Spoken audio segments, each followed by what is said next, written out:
Hi, I'm Annette Zito. And I'm Joe Beckwar. We are Kitchenette, the little kitchen with a lot of flavor. Join us as we take some of our family's favorite recipes and create simple, easy meals for your family. Today we're going to make my family's recipe, pot roast. Simple and delicious. Today for our pot roast we need just a few ingredients. Obviously, a big chunk of beef.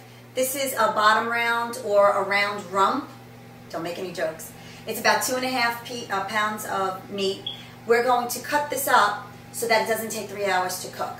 We need some beef bouillon, 2 cups, 1 big chunk, or 2 cubes or 2 packets of beef bouillon, or 2 cups of beef broth, 2 onions, olive oil, salt and pepper. First thing I want to do is cut up the onion so we're ready to roll. Just to show you how to cut an onion, do what you need to do. And slice the side. Take off that top layer.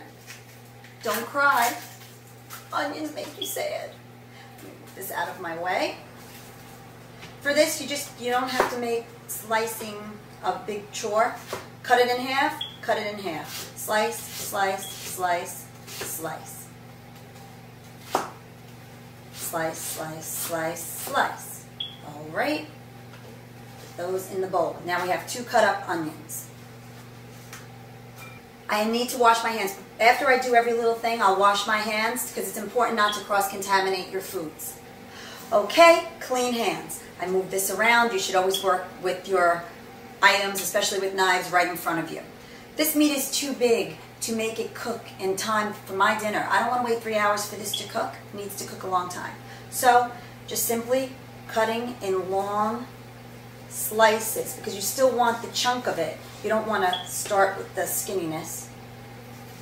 And if you'll notice, I'm using a different cutting board and a different knife. Again, you don't want cross-contamination between your foods. This should probably work well. Now what I'd like to do is put the bouillon in. I'm using a cube. This is like 2 cubes for the chunk of 1. This is a cup of, or actually 2 cups of hot water. Just need to dilute this baby, get it going. We don't need it yet. We just want to put a drizzle of olive oil.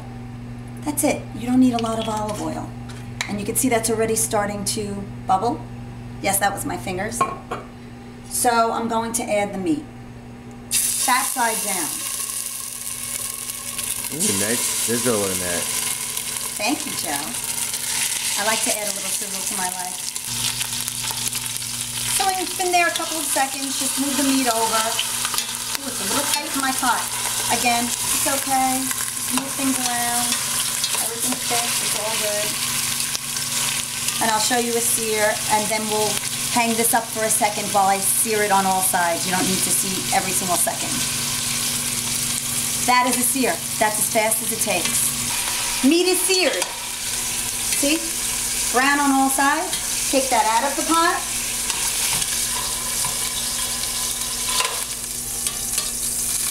Just put it to the side for a few seconds and add your onions. I'll use the same thing because now it'll all cook together.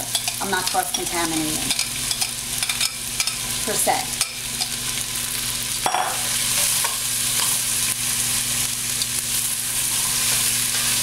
So we're going to brown the onions. Give it a couple of seconds to just get into the juices of the drippings of the beef and the oil. We're going to add some salt and pepper. Do it to taste. I tend to not cook with a lot of salt and a little bit more pepper. Again, cooking is not an exact science unless you're baking. Just a little pepper. Now I'll add the bouillon. You'll hear that sizzle stop. Whoa! Delicious. Let's mix that around a little bit. I'm just going to use the tongs, but I might normally use a wooden spoon, but you use what's around as long as you're not, again, cross-contaminating. I'll be a haunt about that, I'm sure. Those are going to cook. Let's put our beef back in.